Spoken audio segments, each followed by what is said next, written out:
Aus der Region für die Region. Das Migros-Label für regionale Produkte wünscht gute Unterhaltung bei SRF bei den Leuten.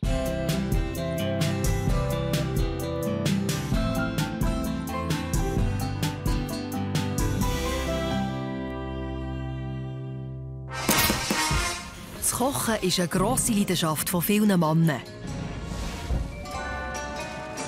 Das Messer in der Hand zaubert ihnen ein Lachen aufs Gesicht.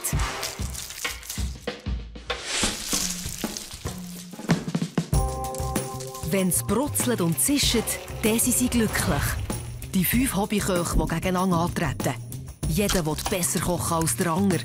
Aber welcher hat tatsächlich am meisten Talent?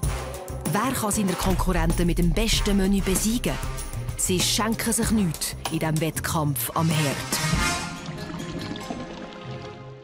Das ist der Finale von SRF bei den Leuten Mannenkoche. Der Thomas Blum ist der 5. und letzte Gastgeber. Er ist 36, Bauer zu Rockliswil im Kanton Luzern und ist ein bodenständiger Typ. Endlich darf auch er sein Talent am Herd zeigen. Der Thomas musste lange warten. Heute kann er die anderen noch überholen. Aber nur, wenn er alles richtig macht. Also, letzte Nacht habe ich nicht wirklich viel geschlafen. Etwa 2 Stunden die ganze Zeit umgekehrt. Was könnte ich verbessern, was könnte ich optimieren. Vor allem Dekoration. Aber zur Zeit geht es noch, aber wahrscheinlich, wenn ich fertig bin, werde ich wahrscheinlich todmüde umkehren. Also. Und so bin ich, und das ist typisch Thomas. Alles in der letzten Minute erledigen. Auch das ist typisch Thomas. Seine Konkurrenten kommen nämlich schon am Rang. Sie sind parat für die allerletzte Tafelrunde, die entscheidet, wer gewinnt. Ist es einer aus dem Kanton Zürich, der Lorenz Graf oder der Dirk Büchi? Oder jemand von der Berner Fraktion, der Stefan J.J. Meder oder der Harry Zartl? Das sind die Erwartungen an ihren Luzerner Konkurrent. Wir sind vorher an einem Wildcake vorbeigekommen. Wilde Zeiten, heiratet Thomas. Das würde mich freuen heute Abend. Ich erwarte von Thomas eher ein bisschen Säufleisch. Ich glaube, er hat Säu und etwas Schwinniges hat jetzt schon gelust. Nehmen wir hier den modernen Nussknacker. Eine Sauerei gibt es schon, aber mehr wegen Thomas seiner Nussknacker-Methode. Das muss länger. Der Thomas hat gerade gar keine Nerven für Gewetterli-Zeug. Da ist schon ein bisschen angespannt. Etwa wie dieser Nuss. Beim Thomas erwarte ich auf jeden Fall ein einfaches Menü, ohne viel Schnickschnack und mit sehr frischen Produkten, weil wir auf dem Land sind und er seinen eigenen Hof hat. Ich denke auch, dass es heute Abend beim Thomas etwas von seinem eigenen Hof gibt. Das Fleisch vom eigenen Hof, Gemüse und sicher relativ einfach angerichtet, ohne irgendwelche kleine Finessen. Oh, wie recht er doch hat. Finesse braucht der Thomas keine. Er hat schliesslich genug Kraft. Mit der Faust geht es eigentlich schneller als mit der Maschine. So.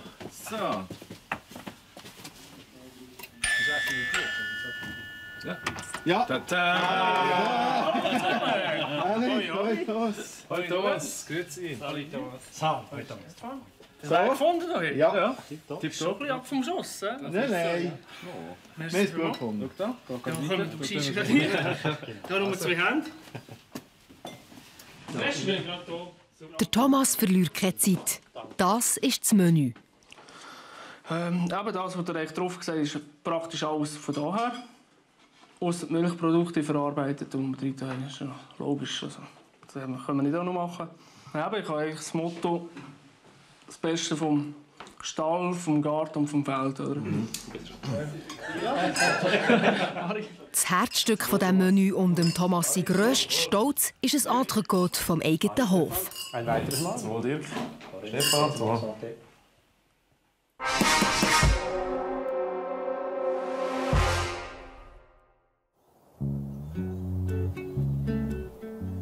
Im Berner Jura schmeckt man den Frühling.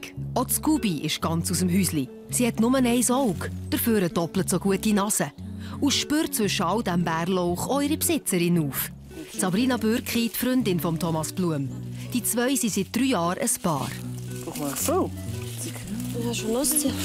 Haufen. Du brauchst schon für deine Knöpfchen. Das Bärlauchsalz.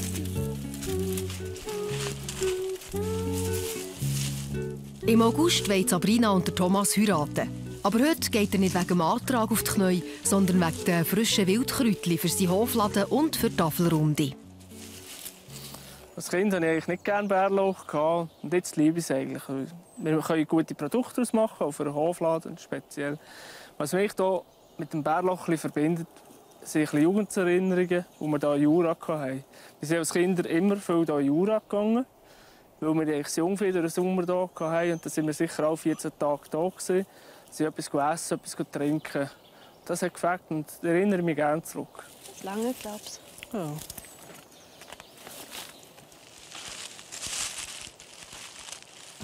Verarbeitet wird der Bärlauch daheim zu Rockliswil.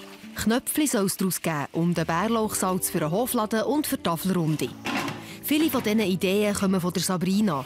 Sie macht seit einem Jahr die Bäuerinnenschule und hilft dem Thomas, neue Produkte für einen Hofladen zu kreieren. Ja, wir kommen uns einmal ein bisschen ins Gehege. Meistens steht er mir einmal im Weg, wenn ich irgendwo hin will. Oder umgekehrt. Sicher dort. Es beruht auf Gegenseitigkeit. Ich genieße es dann auch, wenn ich mal nicht kochen muss und er dann, ich kann sagen, dann mache ich es allein. Was machst du? Ja.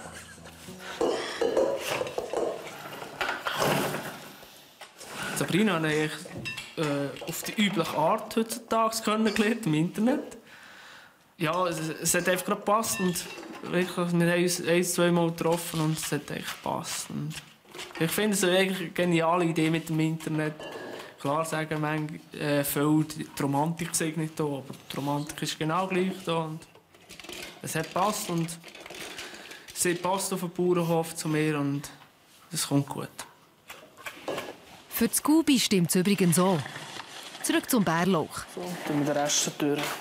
Ein Teil der Blätter will der Thomas jetzt trocknen und später mit Salz vermischen. Damit will er dann sein Menü für die Mannenküche würzen.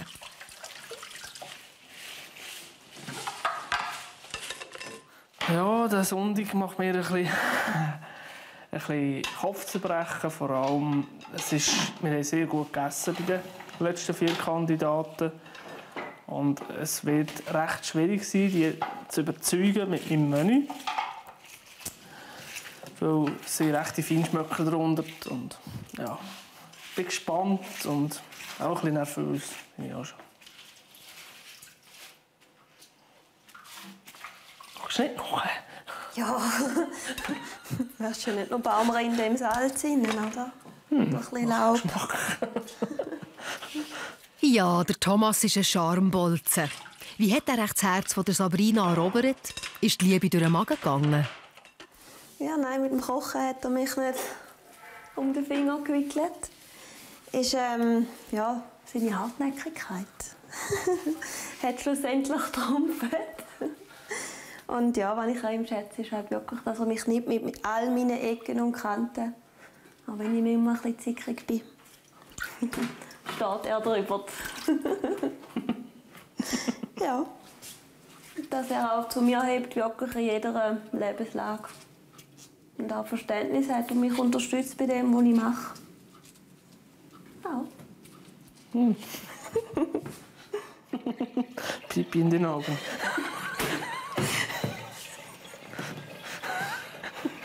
Oh. Ich kann abstellen. Dann gehen wir unterdessen ein bisschen voraus und schauen das schöne Rockliswil an. Hier ist der Thomas aufgewachsen, hier ist er geblieben. Als ganz junger Mann ist er reisen und hat neue Länder kennengelernt. Und gleich ist er immer wieder zurückgekommen auf den Hof von seinen Eltern. Heute gehört dieser Bauernhof dem Thomas, mit 55 Milchkühen und Kälbli. Bist du fit? Thomas, sein Vater, hat ihm den Hof von heute auf morgen übergeben. Früher, als es eigentlich geplant war.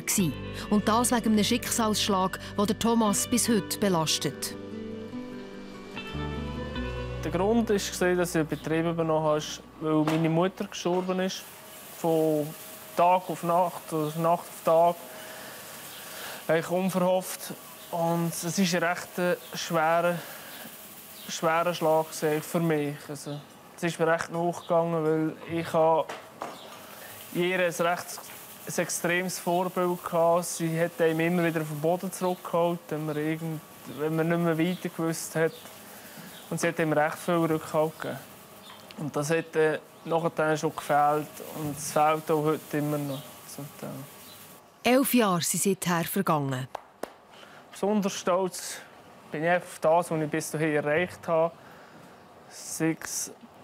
Aber jetzt auch ganz speziell in der Liebe mit der Sabrina. Das und auf meine Kühe.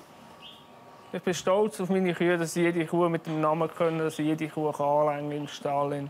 Und das heisst ja etwas, dass ich gut umgehe mit den Tieren. Der Thomas ist Bauer mit Leib und Seele. Im Stall, auf dem Feld und auch in der Küche. Nach ein paar Stunden ist der Bärlauch getrocknet.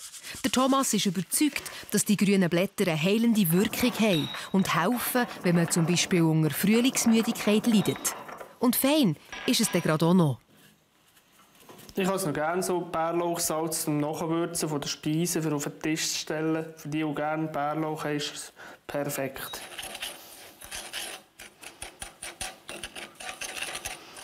Aber eigentlich sollten die Gäste ja nicht nachwürzen. Oder gehört das am Ende zum Thomas seiner Strategie?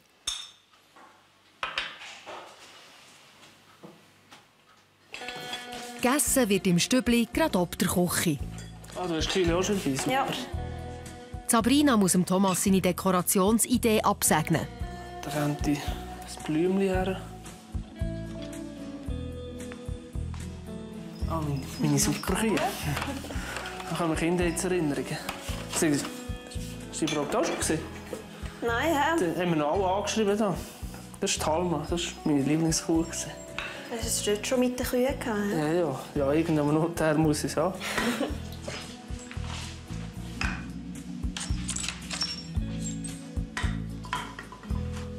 Sieht glaube ich gut aus, oder? Mal, ich finde es schön. Passt gut zusammen. Nein, es muss nicht überlagert sein. Nein, es geht ja ums Essen, nicht um die Dekoration.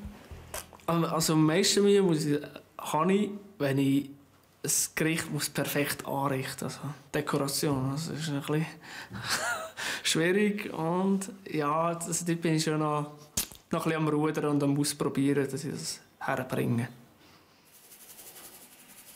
Darum entlässt sich ein Puderzuckersturm über seine alten Spielzeugkuh. Der Thomas bröbelt am Dessertteller herum. Weniger ist manchmal mehr. Nicht zu viel, nicht zu extrem dekorieren, weil es hat auch Kandidaten gehabt, die extrem dekoriert haben, die fast nicht mehr den Tisch zu können.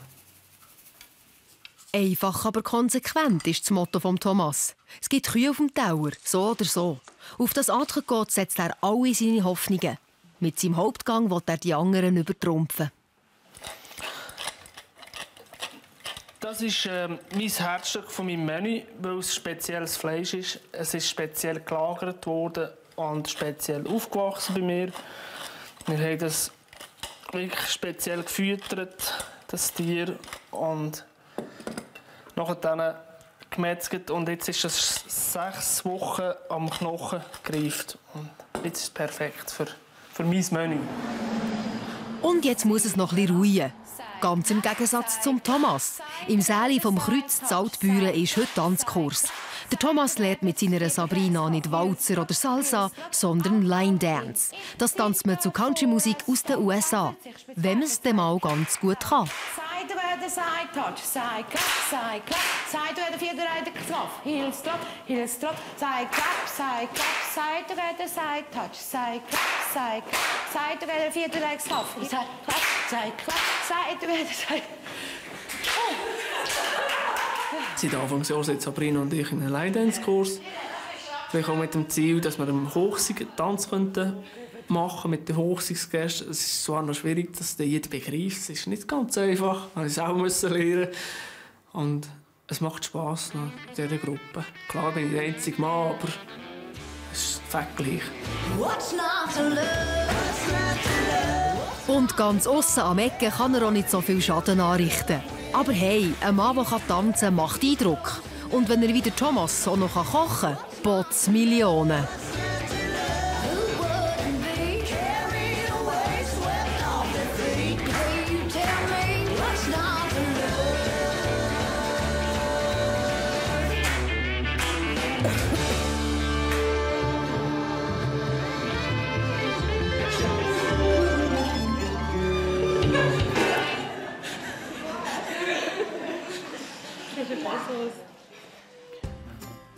Das gibt einen Brezeliteig. Thomas sein allererst. Ja, man hätte ein anderes Rührwerk sollen nehmen. Du siehst schon, dass ich nicht Profi bin in dieser Sache.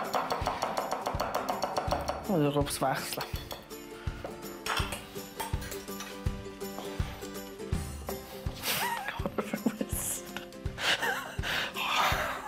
Nebenzu steht eine Knetmaschine. Männer wie du brauchen doch keine Knetmaschine.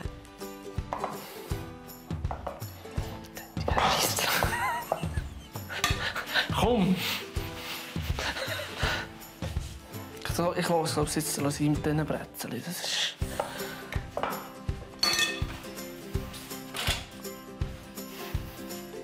Ja, noch ein bisschen mehr versauen.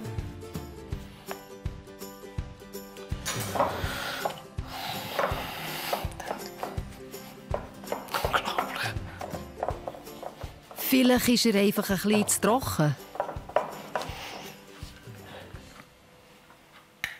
Jetzt geht es sicher gerade viel besser. Ich habe noch einen zweiten Teig. Das sieht super aus. Ich glaube, das wird nicht mit diesen Brezeln. Ich das Plan ändern. Apropos Plan, vielleicht hätte man das mit diesen Brezeln vorher einmal ausprobieren können. Also eventuell unter Umständen. Dann wäre es jetzt ein Teig und keine Suppe.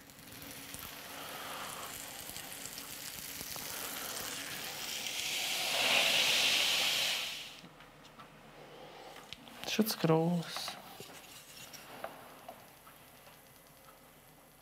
Ah, der ist schon.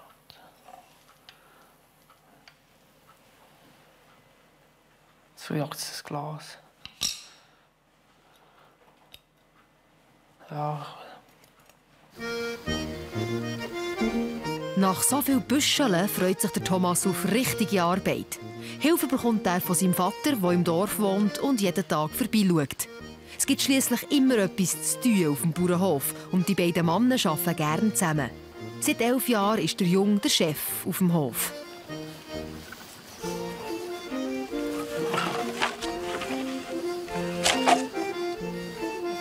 Also fangen wir hier an und dann schlage ich die Schwere rein und dann kannst du den Roten brauchst. Ist gut? Ja.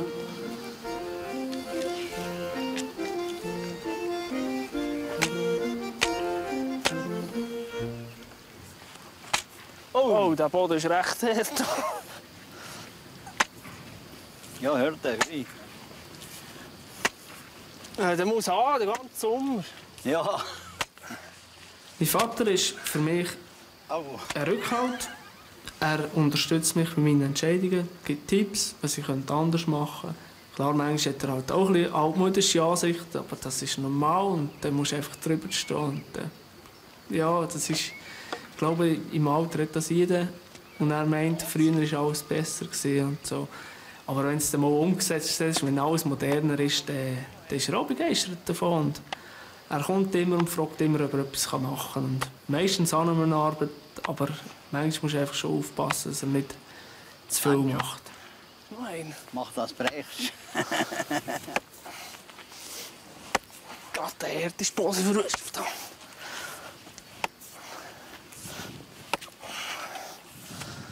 Deckel dazu noch einmal. Ist gut. Einmal in der Woche sind Thomas sein Vater und sein Onkel auf dem Hof zum Mittag eingeladen.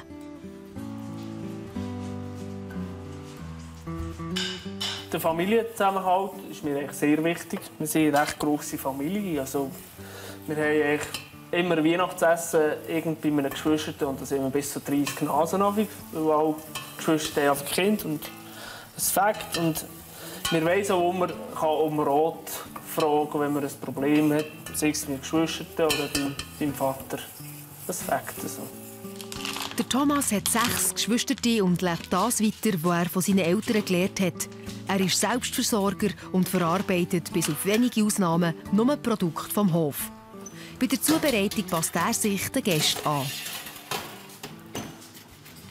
Wenn ich für meinen Vater und für meinen Onkel koche, muss es möglichst fad sein und altersgerecht weich zum Beißen. Und natürlich soll es ein Gericht aus der Region sein. Pastetli gehören zu den Luzerner, wie Basler Maulsuppe zu den Basler. Die Beilage entspricht aber nicht ganz dem Originalrezept. Es gibt selber gemachte Bärlauchknöpfli. Weich und fad, so wie es die Gäste gerne haben.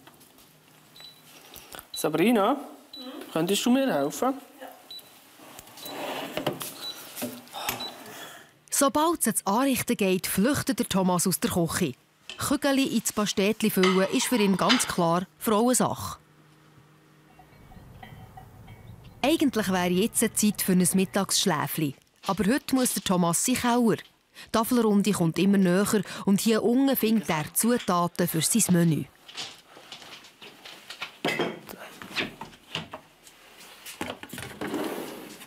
Heubeere, Rande und Bohnen für den Hauptgang. Natürlich alles frisch gepflückt und eingefroren.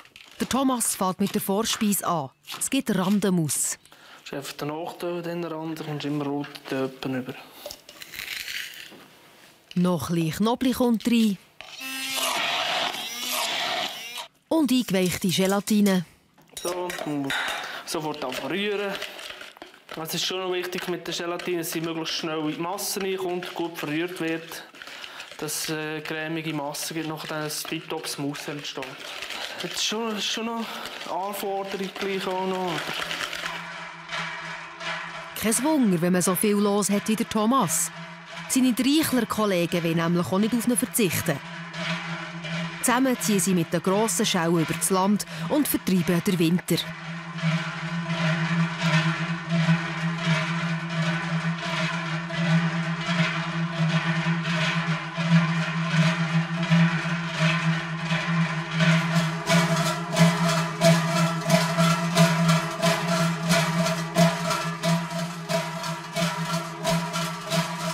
Hier bei der Dreichlerzeit, das ist für mich eine Art, wie zum Brauchtum zu gehören. In die Gruppen hineinzugehören, es ist super, wir haben einen super Zusammenhalt, das Fakt mit diesen Leuten, mit diesen Kumpels. Und es gehört für mich dazu wie Weihnachten und Ostern.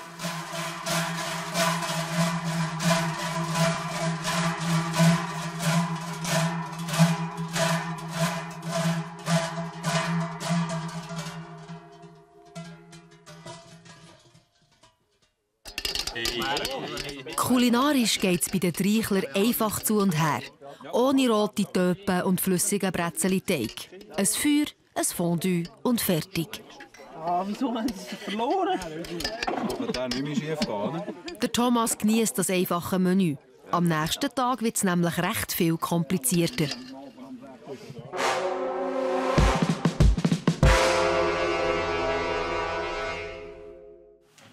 Die Gäste sind schon da.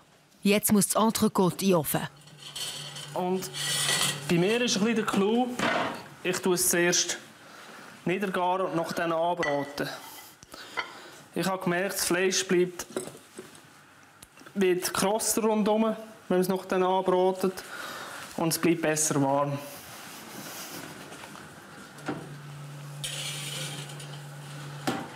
Oh, das Fleischthermometer habe ich vergessen. In der Hitze des Gefechts.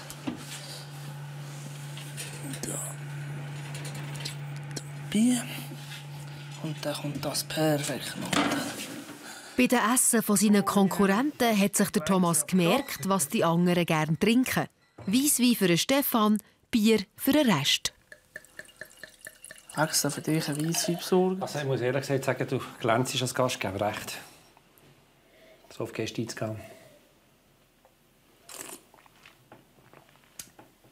Das sehe ich noch fein. Jesus. Das ist das Bier von der Nachbargemeinde. Das kann ja mal etwas anderes sein. Ja, schenke. Ich finde das eine sehr schöne Geste von Thomas, dass er auf Geschmäcker Rücksicht genommen hat. Er hat gewusst, dass der Stefan nicht so gerne Bier hat und hat ihm ein Weisswein serviert. Für mich hat es geschoben mit dem Bier. Ich habe es lässig gefunden, mal etwas anderes so zur Vorspeise. Aber alle kann er mit Bier nicht glücklich machen. Der Harry ist am Wäffeln. Danke vielmals. Ein bisschen enttäuscht vielleicht schon gerade. Er hätte es da gerne ein bisschen Wein gehabt, ja. Reden wir über die Vorspeise. Es gibt Feldsalat mit Randenmus und gefüllten Eier. Und in die Eier kommen Hobelfleisch, Essiggurken, Zwiebeln und Hüttenkäse.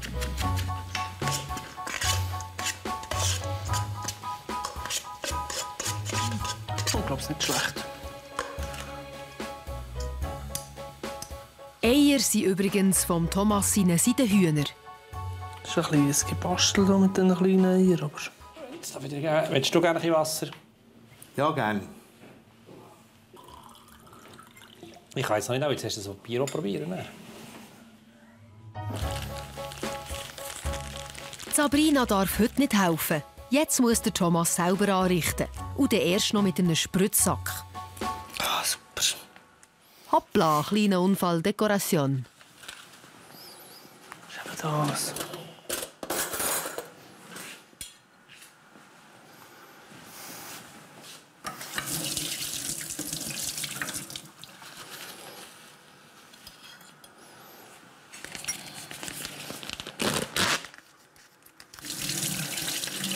Das ist irgendetwas muss ja sein.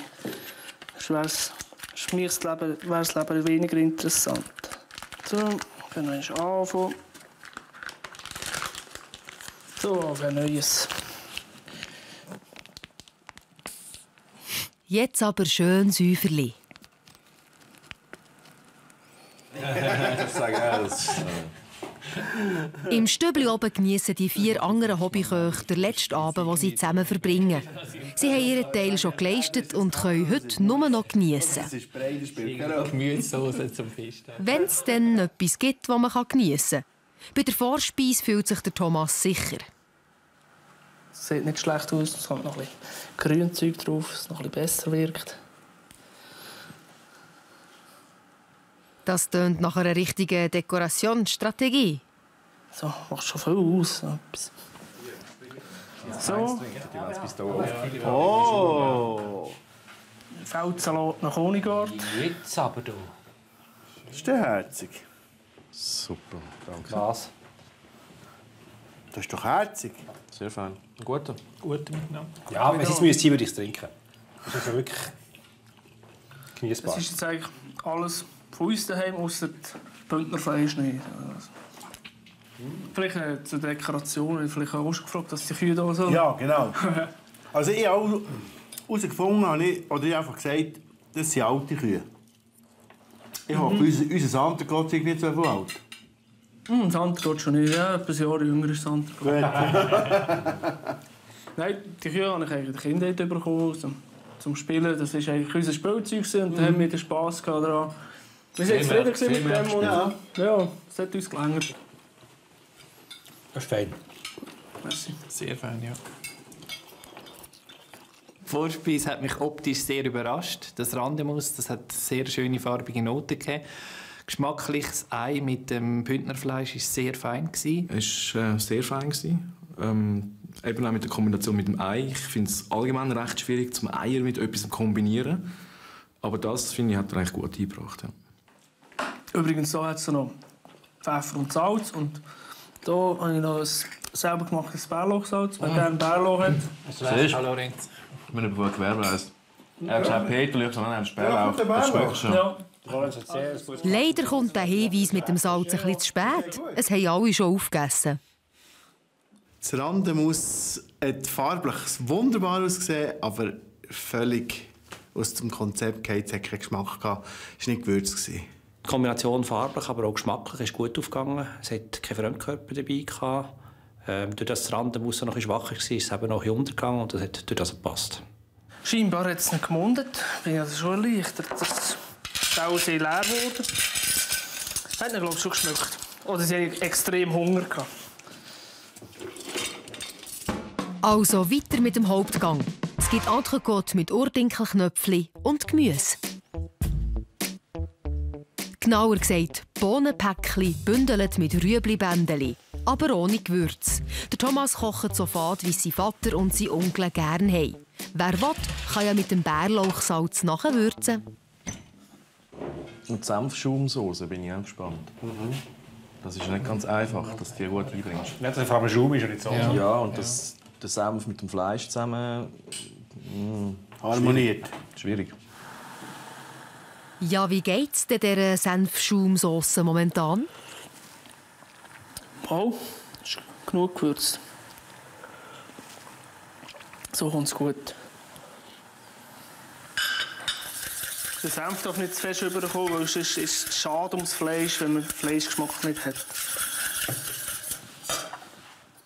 Ich bin nicht so Soße-Fan nach Rezept. Wenn ich eine Soße mache, mache ich sie aus dem Handgelenk, aber die kommt eben manchmal ein bisschen überraschend rüber. Und, ja. Das Fleisch ist also wichtiger als alles andere, auch für die Gäste. Was, auf dem Fleisch? Oh, das kann sehr gut sein. Es gibt Fleisch-Lummerbeef zum Beispiel, Genau. was der Schimmel absichtlich mit so einem Sprühding aufträgt. Ja, ja. Letzte Hast du Avocado? Nein. Lummerbeef Das Hackbraten. ist sehr fein. Wobei am liebsten natürlich am Stück, weil wenn es hackig ist, natürlich nicht. Ja, aber du hast den Geschmack hast du gleich. Geschmack hast du, das ist so. Ich habe natürlich auch immer ein bisschen bluffen von meinem Fleisch. Die ganze Zeit. Und ja, jetzt erwarte ich eben ein bisschen viel von dem her. Auf den Punkt. Super. Bedeutet genau 60 Grad Kerntemperatur nach 2 Stunden niedergaren. So. Sieht das sehr fein aus. Möglichst schnell anbraten.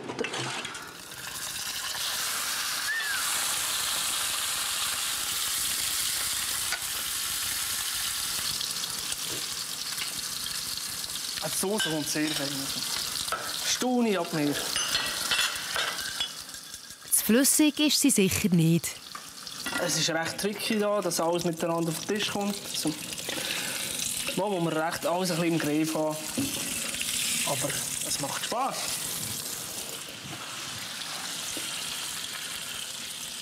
Die Knöpfchen sind auch gleich fertig, aber sie sind auch genug gesalzen. Jetzt könnte man noch nachwürzen. Also es ist nicht unbedingt. Ja. Das wäre 10 Meter gerne. Aber es stört nicht. Nein, aber er darf sich nicht stehen. Beim Fleisch weiss der Thomas ganz genau, was er macht und was er eben nicht macht. Ich tue lieber nicht zu viel Gewürz dran am Fleisch, weil das Fleisch, das wir schmecken, wenn wir das Fleisch nachwürzen, hat es auf dem Tisch Gewürz und man kann mit der Soße ein bisschen würzen. Es ist schade um das Fleisch, wenn man das Fleisch nicht mehr schmeckt. So. Jawohl, so manchen Satz am Stück ist man sich vom Thomas gar nicht gewöhnt. Aber ich denke, jetzt ist es doch ein bisschen aufgetaucht daheim. Ist er redseliger geworden? Der Thomas? Ja. Ja, ich habe das Gefühl, von Mal zu Mal ist er ein bisschen... Ja. Aber jetzt ja, merkst du, dass er daheim ist. Dass er daheim ist? Ja. Heute braucht der Gastgeber das erste Mal das gute Hochzeitsgeschirr. Aber Moment mal, er hat doch noch gar nicht geheiratet. Wir haben noch etwas vor das Jahr. Heiraten.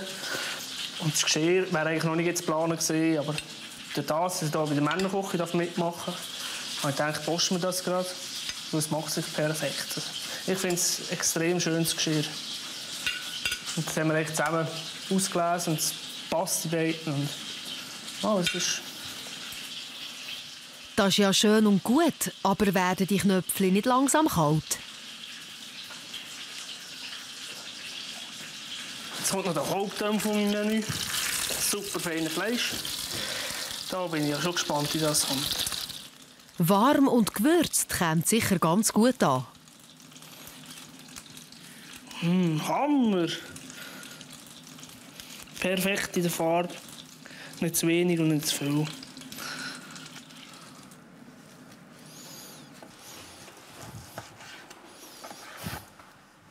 Und ab auf die Hochzeitsdauer. Das Maul verbrennt sich wahrscheinlich niemand mehr an den Beilagen. So, meine Herren. Das Warten hat ein Ende. Wow. Danke vielmals. Ja, das Fleisch sieht schön aus. Ich wünsche euch guten. Es wird wahrscheinlich extrem schnell kalt. Ja. Bohnen habe ich jetzt extrem gewürzt. Tut dem Geschirr selber dran. Aber wer interessiert sich für die Bohnen, wenn so ein Entrecôte auf dem Teller liegt? Das Fleisch war sensationell. Das Fleisch war wirklich fein. Eben, wie er gesagt hat, am Knochen abgehangen. Entsprechend hat es kaum salzen, kaum würzen. Das Fleisch hat mit dem Eigengeschmack einfach schon wirklich gemundet. Besser kann man es nicht machen. Auf den Punkt, Rosé, niedergegart, mit einem leichten gewürzten Krüstchen drumherum. Sehr gut gewesen. Ich hatte zuerst wirklich Bedenken wegen dieser Senfsoße. Weil Senf wird oftmals zu penetrant eingesetzt und dann ist es so ein bisschen, ist auch sehr, sehr, sehr schwierig zu kombinieren. Aber ich muss sagen, da hat er so eine feine Soße dazu gemacht, zu einem wirklich Top-Entrecôte, also auch die Fleischqualität, die er da von sich hat und so. Also das war wirklich sehr gut gewesen. So viel Kompliment auf das Mal. Und was ist mit den Beilagen? Da geht nichts ohne Salzstreuer. Der Sauce ist der heiß im Fall mit dem Tellerchen. Und jemand Salz? Danke. Okay, dann gebe ich es weiter. Bei allen. Also, willst du zuerst sagen? Jetzt bin ich gerade. Du bist gerade im Seich. Gut? Voll. Wo hast du es gedreht? Oben, unten? Ja, das Gemüse, also die Bohnen, die sind gar nicht gewürzt gewesen. Und an den Spätzli hat es auch nicht wirklich etwas gehabt. Und darum haben wir dann ein bisschen Salz noch dran getan. Aber die Temperatur, nein, ja. Aber das ist noch nicht das grösste Unglück. Das ist ein bisschen Schock fürs Fleisch. Das Schlimmste war, obschon wir gewusst, dass das halt so könnte passieren, es war kalt. Die Spätzle waren auf dem Teller unten schon kalt. Und das ist schade. Aber vielleicht reisst es der Wein raus. Der Rotwein, einer aus der Region, habe ich sehr fein gefunden, hat gut gepasst. Und es war für mich wirklich eine Offenbarung, dass man eben auch in solchen Pampas-Gebieten gute Weine bringt. Das Fleisch war sensationell. Es war noch warm. Die Stauning war perfekt. Die Knöpfchen hätten ein bisschen wärmer sein. Und die Bohnen waren leider ein bisschen zu wenig. Zum Dessert gibt es eine heite Creme mit Früchten unter einer Knusperdecke. Das Rezept hat mir Sabrina gegeben. Das hat sie in der Bühnenschule schon gemacht. Und es ist ein einfaches Rezept, es geht extrem schnell und es ist auch sehr fein. Also, nimmt sie Wunder, was sie erwarten über oben. Knusper was? Ah, Knusperdecke. Knusperdecke? Stopp. Mit Honiglikör. Oh, die sehen wirklich super aus, meine Brezel. Ja. Das sieht schon. Das ist fast Weltklasse. Wie wenn je jemand daran gezweifelt hätte. Auf die Knusperdecke kommt jetzt noch eine Mischung aus Sauerrahm und Honig. Okay, ab dafür.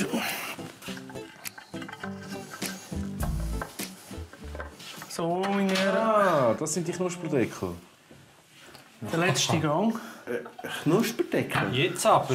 Wie ist das gegangen? Das ist aber kein Deckel. Danke vielmals. Früchte unter der Knusperdecke. Ich erkläre es gerade. Das musst du mir erklären. Wir brauchen eine Erklärung. Nur Geduld. Die Knusperdecke ist hier unter der Rahmdecke. Und darunter sind noch Früchte. Himbeere. Ja. Ich bin zum Himbeere gekommen. Ja, die haben wir eben auch selber im Garten, oder? Und das ist das Urteil zum allerletzten Gang. Das Mal ist immer am besten. Die Brezel, die die Heidelcreme, Beercreme nachher drin war, die sind wunderschön gewesen. Also für das, dass er die das erste Mal gemacht hat, ein grosses Kompliment. Es ist nicht so einfach, das so schön anzubringen. Auch wie er es serviert hat, so als die Art und Weise und dann mit dieser Knusperdecke, wie wir alle gefühlt haben, wo ist jetzt die Knusperdecke, wir finden sie nicht. Und dann war er da drin. Das war wirklich fein. Ein bisschen viel. Ich war dann schon gerade ein bisschen am Kämpfen damit. Es war hervorragend, dass die Knusperdecke mit diesen warmen Nüssen drin, mit dieser lauwarmen Mascarpone-Schaum oben drauf, unten dran Himbeere. Geniale Kombination, finde ich. Wunderbar. Das Dessert als solches gesamthaft wirklich überdurchschnittlich gut. So, das Dessert ist alles weggeputzt worden. Also das Dessert war perfekt. Sogar die Brezel ein bisschen länger gedauert hat, wäre sie fast weich geworden, aber es war gerade gut. Ich bin froh, dass es durch. Und es war eine gute Zeit, eine coole Zeit.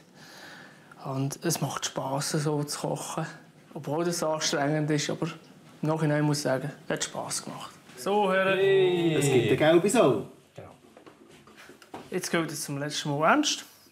Ich hoffe, es hat euch geschmeckt. Und dort gut beurteilen, möglichst viel Geld drin. Auch heute kann jeder Gast maximal 150 Franken in die Säule lassen. Je nachdem, wie gut ihn das Essen gedünkt hat. Für das heutige Menü gebe ich dem Thomas gerne 115 Franken. Der Thomas hat sich viel Mühe gegeben für sein Menü. Es war trotzdem ein bisschen einfacher zum Zubereiten, als wenn man selber Hackbraten oder mehrere Gerichte machen. Summa summarum aber auch mich sehr wohl gefühlt und darum ist mir das mehr als der Wert. Also ich gebe dem Thomas 115 Franken. Es war sehr gut, hat aber auch kleine Lapsussen drin. Ich glaube, 115 ist mir das wert.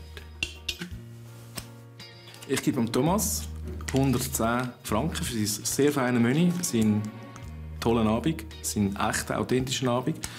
Ein bisschen Abzug gebe ich ihm, weil er ein bisschen gar einfache Gericht gemacht hat, finde ich. Ich habe es gerne ein bisschen raffinierter und gewisse Sachen nicht ganz so abgeschmeckt sind. Die Spätzle waren ein bisschen verkocht. Darum gebe ich ihm 110 Franken.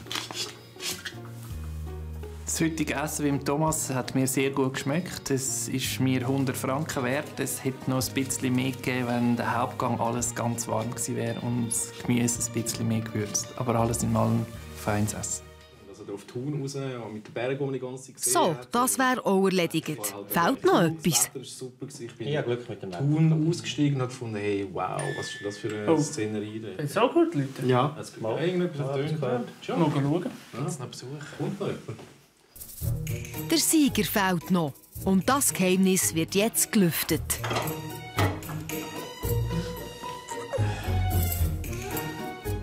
So, Herren, was gefunden. Nach 5 Tafelrunden, nach viel Arbeit und noch viel mehr Spass steht er jetzt fest. Der Sieger von der Mannenküche. Liebe Männer, wer ist der beste Hobbykoch? Denn in meinem Bauch steckt der Sieger der Männerküche 2014.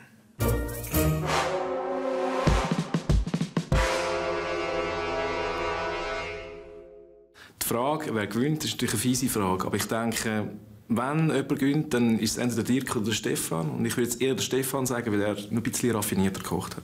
Gewinnen wird der Lorenz. Das freut mich, dass der erste Preis nach Zürich geht. Und ja, ich bin überzeugt, dass er gewinnt. Ich befürchte fast ein bisschen, dass der Pokal zu den Zürcher geht. Das heisst für mich Lorenz oder Dirk. Ich glaube, zwischen Zürich und Bern wird es sicher gehen. Ja, was jetzt? Zürich oder Bern? Bern. Ich tippe auf Stefan, weil er ein super Gesamtpaket abgeliefert. Jeder von diesen 5 hat alles gegeben und ist mehr als einmal an seine Grenzen gestossen. Die Männer haben geschwitzt, geflucht und gejubelt. Sie waren tolle Gastgeber, aber nur einer kann diese Mannenküche gewinnen. 1, 2, 3! Yes, es geht. Wo ist das? Dort ist Da ist etwas. Ist es sogar noch der Hammer? Oh, das ist ja ein Riesending. Der Gewinner von der Männerküche 2014 ist der Lorenz. Der Sieg geht auf Zürich. Der Lorenz gewinnt eine Gourmet-Reise in Südtirol für 2 Personen mit 3 Übernachtungen in einem 5-Sterne-Hotel und viel feinem Essen. Danke vielmals. Ui, Entschuldigung. Geil! Gut. Ganz geil. Ja. Und das ist die Schlussrangliste. Der Thomas landet mit seinem Menü auf Platz 4 mit total 440 Franken. Aber Verlierer gibt es keine. Jeder Kandidat bekommt eine Migros-Geschenkkarte im Wert von 1000 Franken. Noch ein allerletztes Prost, dann löst sich die Mannenrunde endgültig auf. Das wär's gsi von der SRF bei den Leuten Mannenküche 2014.